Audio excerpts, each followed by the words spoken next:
I have to admit, these have been some of the messiest few months that ever happened to me in quite some time. But I didn't want to leave many of you hanging because I have finished something quite major. I recently finished a project that was long overdue. I mentioned it in a previous video. No, it's not Roses. I'm still working on that. I'm talking about Curse of the Mantle, a supposedly smaller project than Roses. And for a smaller project, it sure took quite some time and effort out of me to make. And that is no fault of the project but my own. I still have a lot to learn when it comes to scale in game development. And there's a lot I don't even know where to begin to tackle. I wanted to make this video to talk about the project that has kept me busy for what I could say a few years. But hoo boy, this has been a trip and a half. This video was supposed to be just the process of making Curse of the Mantle, how to do and what have I learned along the way. And here we are, finally done with Curse of the Mantle, and it has spent some time in the hands of far more people than I thought it would. And because of that, I just wanted to reflect on a few things. More than just Curse of the Mantle, but Curse is definitely in the center of it all.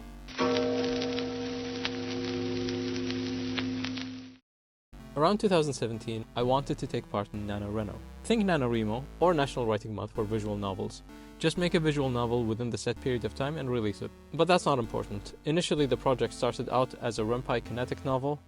I took too long due to some circumstances, and I ended up several times just moving back to my main projects, feeling defeated. And Curse of the Mantle just sat there at the back of my head, and I kept thinking, why? Why can't I finish it? It's a simple 30-minute story that I just needed to illustrate. It's not even one with branching conversations. The frustration kept boiling in me.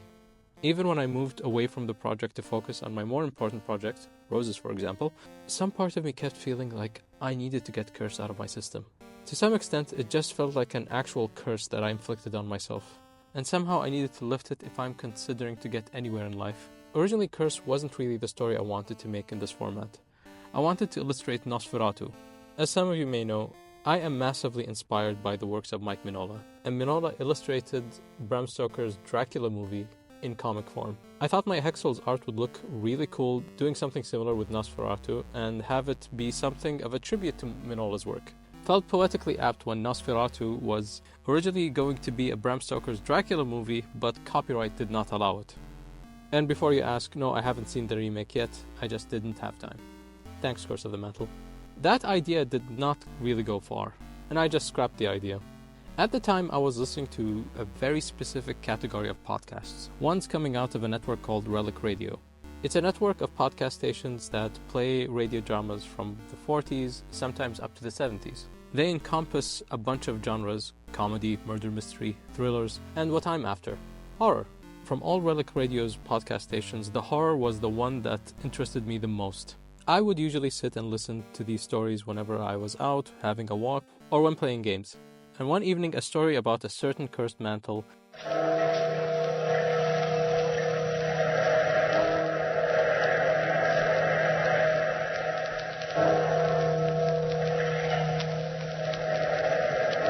out of the past, phantoms of a world gone by speak again their immortal tale, The Curse of the Mantle. Curse of the Mantle was a retelling of Nathaniel Hawthorne's short story, Lady Eleanor's Mantle. From the radio drama, the story was changed up a little bit to include a few characters, an origin story for the cursed mantle, and more easily understandable English for the radio audience at the time. If you ask me, the extension really was just there to fill radio time. But it was an easily digestible story with themes that I enjoy in horror. The setting was an interesting one, being set in 1800s Massachusetts, which gave it an air of a Lovecraft story. It was short and felt perfect for a kinetic novel with how the story progresses. Upper-class woman lusts over a mantle. Mantle is cursed by the witch who tailored it. Woman starts developing contempt and hatred towards her fiancé and the people around her. Plague spreads in town with the cursed mantle to blame. She dies. Mantle burned. The end. If you're worried I spoiled my own Gameboy project, why are you watching this post-mortem before playing it? It's only 30 minutes long. Besides, the radio drama is from the 40s. I'm sure spoiling it isn't that big a deal. I'm not discounting all the hard work put into Curse of the Mantle. I proudly still think it's a spectacle worth going through. Seriously, go check it out.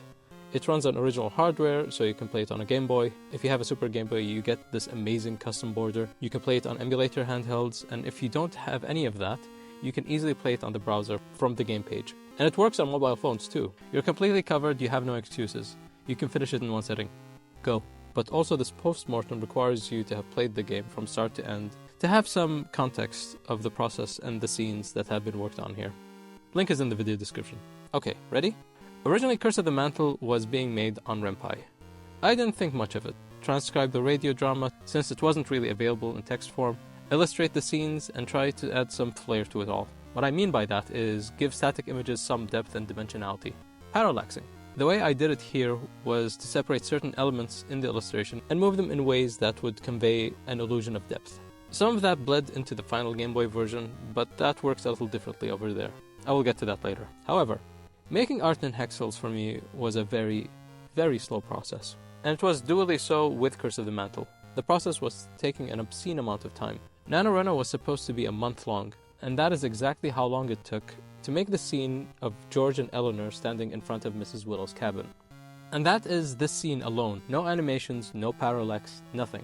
Just a static scene with a camera pan. Disregard the fact that I'm using solid colors. The process really took a long time. This was around the time I was still using Windows 10 as an operating system, which is important to bring up because Windows Performance Manager sure made my 2017 Dell XPS struggle to run optimally, which made hexels such a heavy program to run. But even if that wasn't the problem, drawing detailed backgrounds in hexels wasn't exactly ideal.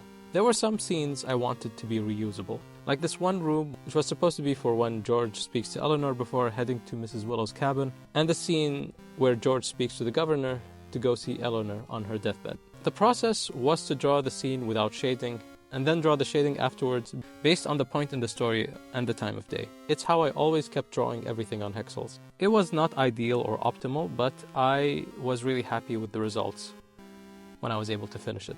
If I was able to finish it. Hexels, when I was working on Curse of the Mantle, gave me some clarity that maybe Ren'Py wasn't ideal for Roses.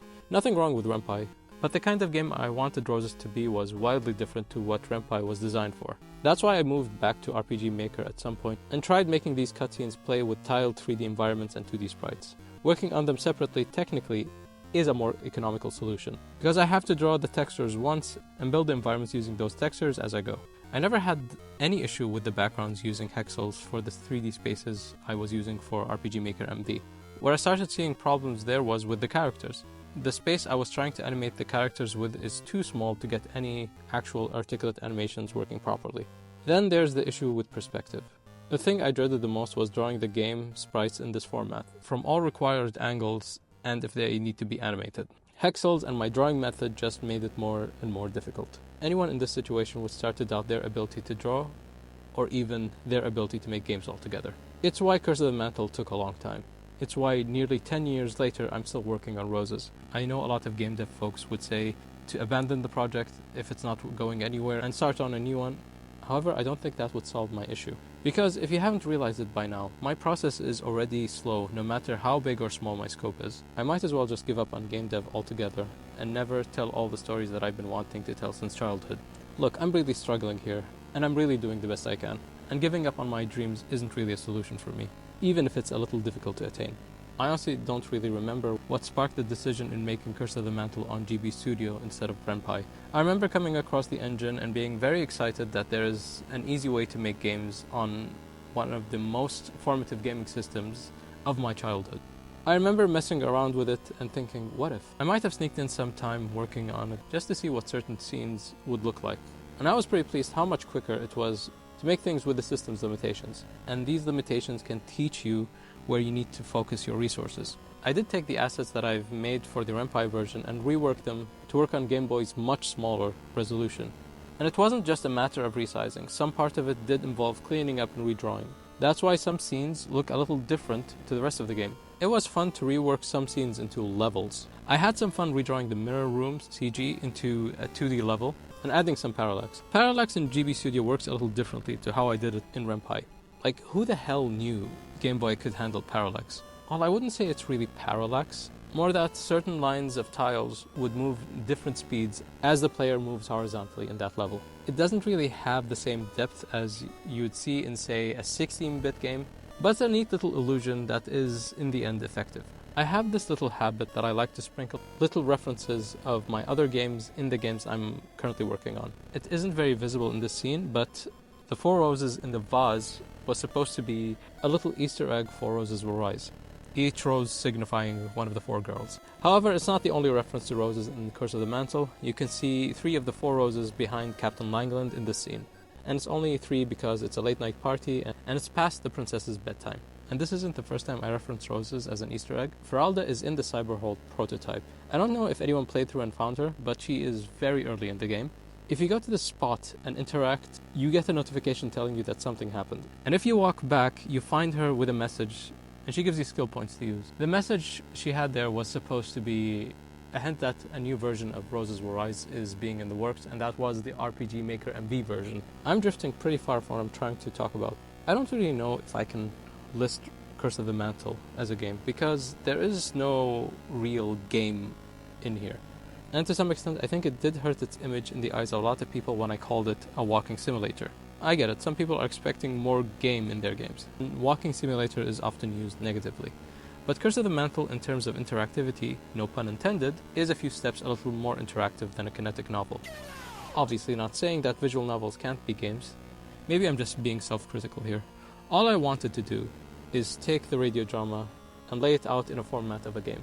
And I wanted to stick to it as close as possible because of how the story is structured. The only time I was able to stray from the story's path is one small hidden ending I added in the scene where Eleanor walks towards Willows to grab the mantle.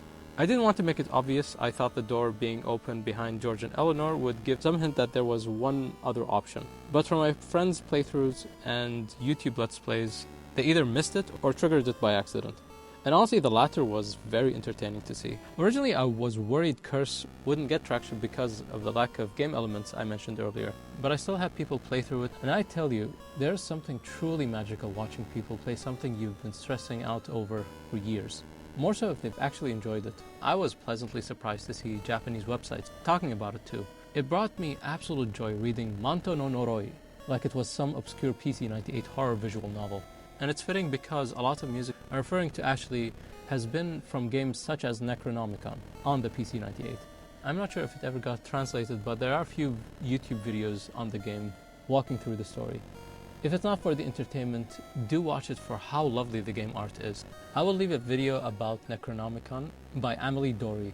It's really worth a watch. I can't really say much else of how everyone reacted to the game. It didn't do record-breaking numbers, but I was pretty happy for a week. Honestly, I'm just happy I got it out of the way and that I can work on Roses guilt-free now. I didn't know where to include this, but I would be remiss not to include Meagan Trott's amazing work with the box art, the wallpaper, and the incredible Super Gameboy frame she made. Sadly, I had to heavily compress the frame because it was far too detailed for the SNES to handle. It's a shame too, I'm not entirely happy with the end result, though Meagan seems like she was. Either that or she was being polite that I mutilated her work. Hey y'all, I'm Meagan. I made the box art / wallpaper illustration and the screen frame for Curse of the Mantle. This was a fun commission for me since I love doing like creepy, atmospheric stuff.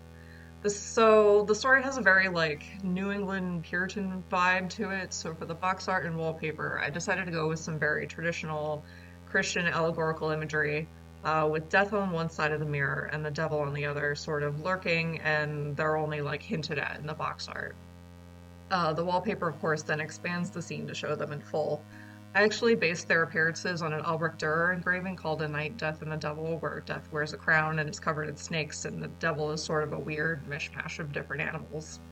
Another fun fact, the green lighting was inspired by the greenish look of the screen on the original Game Boy. And then for the frame, I always have a fun time with like decorative filigree, so I researched some gilded mirrors and picture frames from the 18th century and incorporated elements from those. And then, of course, you have the cursed mantle itself, draped like fancy window valances from the period. So yeah, that was a little bit about my thought process behind my work for Curse of the Mantle. Thanks for listening and thanks for playing. And as for the music, this is what Ashley has to say. Hi, my name's Ashley Kampta, and I made the music for the Curse of the Mantle. Just like the game was made in GB Studio, I also made the music in GB Studio. What impressed me with GB Studio is that you can go from an idea to a full Game Boy game using just GB Studio, with no other external development tools. The fact that GB Studio was made by only one person, and still includes relatively full-featured music capabilities within the engine, blew my mind. With the current state of music technology, I'm used to being able to write whatever is in my head without any limitations. This was not the case with the Game Boy. I found that I really had to distill my ideas into their most basic forms and needed to forward plan in order to ensure that I got the most out of the Game Boy's capabilities. I therefore sketched out all the pieces of music before putting them into GB Studio. Similarly to how an artist would sketch out a piece of artwork before adding details. This was so that I didn't have to both come up with the music and figure my way around the technical capabilities of the engine at the same time. Having said that, the Game Boy is surprisingly versatile. In practice, its limitations didn't get in the way of me writing what I wanted to write. The synthesizer channels aren't as restrictive in terms of notes as I thought they'd be, so I actually didn't have to rewrite any of my music due to the Game Boy not being able to play it. The effects that you can place on the notes also go a long way toward making the music come to life, but you do need to be familiar with hexadecimal numbers in order to make use of these, so there is some technicality involved. Using GB Studio was enjoyable. I started making music in the 90s with MIDI sequencers and tracker software, so GB Studio's music creation tools felt familiar to me right away. Even though GB Studio was kinda janky in places, sometimes the play button doesn't work, so you have to kind of switch out to a different track and switch back, and then all of a sudden, magically, the play button works again. It is still a relatively simple and easy to use app, which I think is perfect for first time and indie game developers, in comparison to much more complex and dedicated chiptune music software. GB Studio's music engine actually uses the capabilities of another Game Boy music app called Huge Tracker. Huge Tracker and GB Studio can't do everything a Game Boy sound chip can do. For that, you would need to directly program the hardware. But the most important things are definitely there. I therefore think GB Studio is probably one of the easiest ways to make Game Boy music nowadays, and its capabilities are more than good enough, considering that this is not a specialist music app. GB Studio is definitely capable of creating professional quality Game Boy music. In fact, the Curse of the Mantle soundtrack album was created by directly recording the output of GB Studio. This was done to keep the game soundtrack and the soundtrack album feeling as close as possible to each other. By the way, if you'd like to listen to the soundtrack, it's available on Bandcamp and all major streaming platforms, including here on YouTube. This was my first ever project for the Game Boy. I had great fun doing it, and I'll definitely be writing more Game Boy music again in the future. I'm gonna include links to their websites. Both of them are usually open for work, so if you got a project that needs art or music, do hit them up. Thanks, guys. While grueling, I definitely learned so much from Curse of the Mantle from the very beginning. As I mentioned, I learned my limitations with hexels and how it may not be ideal for large pieces as I thought it would be. I learned that I didn't really need hexels for my drawing methods. But what did I learn moving away from bumpy to GB Studio? I feel like GB Studio is a far more feasible game engine to work on than I anticipated. Not only do the limitations of the Game Boy make scope something more reachable, but the game you're exporting runs on everything. But that's not really all. There's some documentation on GB Studio's website on how to make the game an executable that will run as a native PC game, which means you can probably see a build of Curse of the Mantle on Steam one day. And if that's not enough, someone made a heavily modified version of GB Studio that exports games to NES. I can export it that way raw, but I wouldn't be utilizing the extra headroom NES offers. Maybe a NES Curse of the Mantle would be something to try out. Speaking of NES though, I probably should have learned a thing or two of the way a lot of NES games did cutscenes. Something specifically games like Ninja Gaiden were very well known for. There's a reason why these games had cutscenes that didn't encompass the entire screen, tileset allowance being one, but it's also much quicker to make art that takes a portion of the screen rather than a full screen. I didn't take that approach with Curse of the Mantle. Another old school solution is having bordered UI, something I wasn't really sure how to make until I was nearly done with the project. Given the small real estate that the Game Boy's resolution has, which is 160 by 144, that would have been far easier said than done. But that also would mean that more details and smaller portraits. Going back to learning how to do UI, that's where the bookmark system came in. I didn't feel like the game really needed any conventional saving system other than a basic checkpoint one. Now this is the part where things get a little heavy. If talks about health, both mental and physical, burnout, aging, and mortality are things you don't want to listen to right now, then I suggest you skip to the next chapter, which is in this timestamp. I'll just give you a few seconds to consider before skipping this part. Okay, you're still here? Thank you. First, let's start with this screen. If you have seen Curse of the Mantle to the very end, you might have seen this small memorial for a dog named Mars. Mars was my husky mix of 10 years. As long as I've known her, she was a ball of energy, always happy and excited to see me. She was incredibly vocal and animated about it. But in her last few days, a lot of that changed all too quickly. She didn't move like she used to. She wasn't dancing or running around like she used to. She was lethargic, looking absolutely exhausted and in pain, with no real appetite or desire to move. I'm talking sudden change in 2-3 days. When I took her to the vet, a blood test showed her liver wasn't in a healthy state due to an infection. Even when we followed the medication prescribed to Mars, her condition was not getting better. At some point, she was even struggling to drink water. And after a few x-ray scans, it turns out she was in a very late stage of cancer, something that never showed up until it was too late. I don't really need to go into the details, and I'll spare you that. But we had to go for the very difficult decision of putting my pup to sleep and relieve her of the suffering she was facing that week. December 8th was the night I said goodbye to Mars, and my home has been a whole lot quieter since. I still have Oscar with me, her brother. Oscar's from the same litter, so yeah, her literal biological brother, despite not having a shred of husky in him. He hasn't been the same since. He's a little better now, but not as vocal or as cheerful as he used to be. But like I was for Mars, I'm here for him, and it's just two dudes against the world. My main concern, though, is that he is from the same litter. Oscar is an old boy, too, and he's not getting any younger. Thankfully, he is healthy, but I don't know when the inevitable will come. I'm not trying to be fatalist about it, but it is a reality that we all face eventually. One day, I will be too old to be around. I think about that one Tumblr post that talks about how dogs view us as non-aging elves. In the dog world, humans are elves that routinely live to be 500 plus years old. They live so long, but the good ones still bond with us for our entire lives. These immortals are so kind. We must be good friends to them. Now I am old. The fur around my muzzle is grey and my joints ache when we walk together, yet she remains unchanged, her hair still glossy, her skin still fresh, her steps still sprightly. Time doesn't touch her, and yet I love her still. For generations he has guarded over my family. Since the days of my great-great-great-great-great-grandfather, he has kept us safe. For so long, we thought him immortal. But now I see differently. For just as my fur grows grey and my joints grow stiff, so too do his. He did not take in my children, but gave them away to his. I will be the last that he cares for. My only hope is that I'm able to last until his final moments. The death of one of his kind is so rare. The ending of a life so long is such a tragedy. He has seen so much, he knows so much. I know he takes comfort in my presence. I only wish that I will be able to give him this comfort until the end. They think we can't understand them. Poor humans, really. If they knew we never needed words to see the good in them, they'd understand. We might not be made to hug or cry or laugh exactly like them, but we understand their hearts.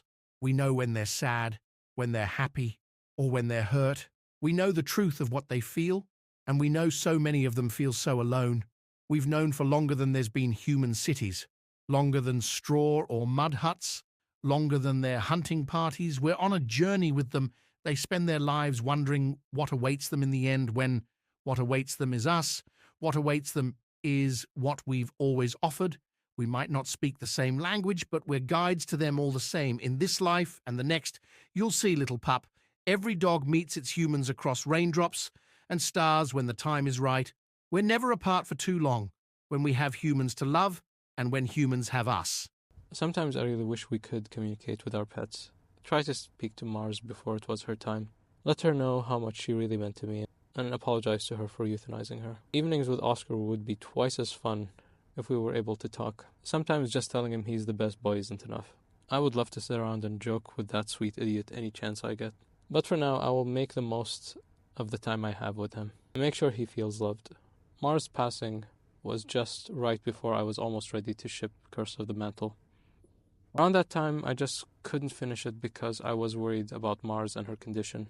Even before we knew it was cancer, I was deeply afraid that I would come home and find her lifeless on the ground. When it was the time of her passing, I decided to take a small indefinite hiatus just to process how much of a spiraling mainstream that week was. That's where the screen comes in. If it wasn't for this, I might have taken a little longer before I decided to find the emotional strength to finish up what was left of Curse of the Mantle. Having the screen in the end motivated me to finish up and release the game. Even when Mars was not there, she motivated me. Thank you, Mars. This part is a little more complicated. My dogs aren't the only ones aging. I started my game development around the same time my 2 pups were born. I started working on Roses around 2013, 2014. 2017 or so for Curse. I was 30 back then, and I hit 40 just a few months ago. 10 years is quite a long time for someone to go through a lot of growth.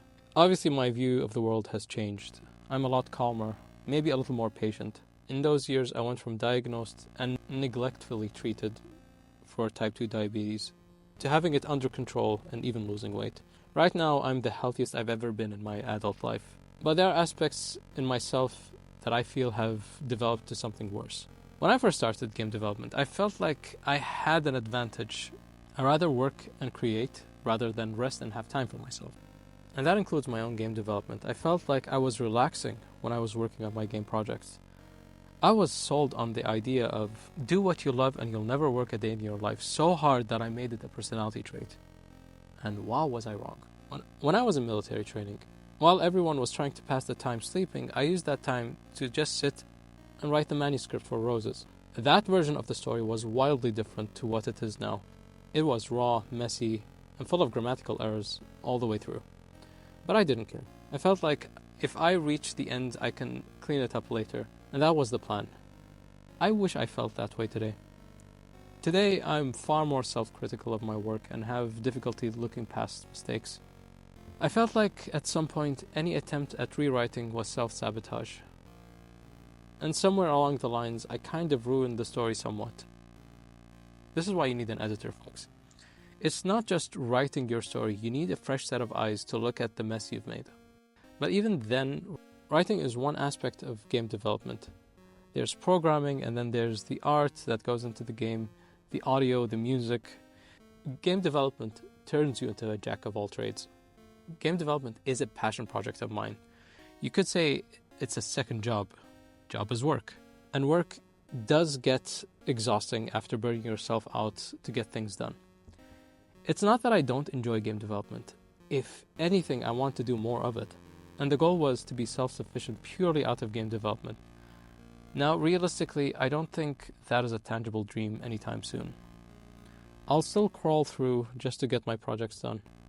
But seems like it's just going to be my second job for a little longer.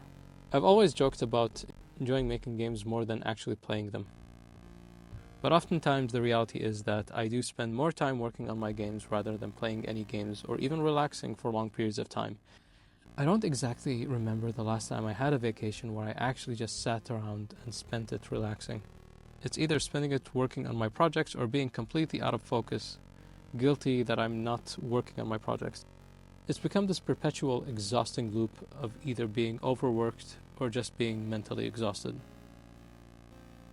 And that is not only vacations. I don't remember the last weekend I've ever relaxed in. Most of my weekends revolve around responsibilities and house chores. I don't even spend the time watching TV. And I have caught myself several times zoning out. I'm not sure if it's a byproduct of turning 40, but it really sucks. It's not fun losing enjoyment in things you used to love doing. It's even worse when you can't include them in your free time anymore. It just feels like I'm constantly stressed even when there's nothing going on. But I feel like some part of that has been alleviated now that Curse of the Mantle is done. But I can still feel a bit of its fallout with things I need to get out of the way before I properly start working on Roses again. The script to this video has taken quite a long time, and I'm probably sure by the time I edit this video, it'll take even longer. But it really needed to be done just so I can put everything behind me. That went for a lot longer than I thought it would. This wasn't going to be the end of Curse of the Mantle. I still do have a few more plans in the future. Halfway through the development of Curse of the Mantle, an update to GB Studio came along where they included Gameboy Color mode. What this does, give you a little more headroom in terms of RAM, tileset allowance, and besides that, there is the color palette that comes with the Game Boy Color, at the cost of making the game run only on Game Boy Color. I still have Roses to work on, and a few other radio dramas. I want to be a little more experimental with the next radio dramas. One of them might just end up being similar to Curse of the Mantle. But the other one, I feel like it could be a possible little RPG. Probably in the same vein as Legend of Zelda Link's Awakening. But it would probably be a lot more easier just to go down the Dragon Quest or Final Fantasy route too. But I'm going to worry about that on a different date. Other than that, I'm trying to find enjoyment elsewhere. As I mentioned, I started a YouTube channel talking about wristwatches. It was supposed to launch around the same time I released this post-mortem video, but that didn't happen. I decided to release it sooner. I know this is me piling more work to my work pile, but I'm enjoying myself there. And if you want to hear me rant about watches on several videos, do subscribe to me there, and I hope you do enjoy my ramblings. For a long time, I was using a bunch of tools to keep track of my productivity. Trello for my progress, and Toggle to keep track of my work time. Trello I still use to some extent. I used to use it to show public progress of everything going on with my projects, but sadly, public access is now limited to their subscription service, and I'm not paying for that. Tracking with Toggle I felt was fairly useful for a time. I was using it as some sort of visual for my work progress and my Patreon's monthly report.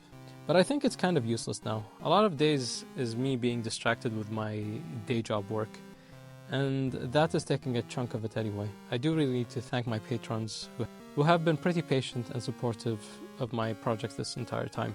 Seeing you folks still support me through all of this makes me feel like maybe I should just keep on going. Thank you, my friends. As for this YouTube channel, the channel you're watching this video off of, I had completely different plans for this in the past. I wanted to make videos talking about games that inspire my game development. I wanted to post more game development discussion videos. If you have ever seen older videos in this channel, you would have noticed that there were a few videos of a trip I had in Japan. Those weren't the only videos I had of that trip, and I was intending on posting more, but never really got around to that. I don't know when I'm going to be posting those, but I should do something about that. The only thing I managed to work from those plans is this post-mortem video, but those gameplay videos I think I'm gonna cancel. They're too much work and they'll probably take too much of my game dev time. By the time you reach this point of the video, I'm definitely working on roses. I'm slowly turning the sprites and tile sets into regular pixel art rather than hexels, but keeping the stylization as close as possible. And cleaning up any rough parts moving from RPG Maker MV to MZ. Trust me, these plugins and scripts are giving me a headache right now. Despite it all, I feel a little more confident now going back to roses, without having Curse of the Mantle haunting me like it did all these years. Who knows? Maybe the development of roses will move a lot faster now that Curse is done. This has been a pretty long video, but I needed to get it out of the way. I thank you all for joining me through it and listening to me ramble this entire time. Thank you.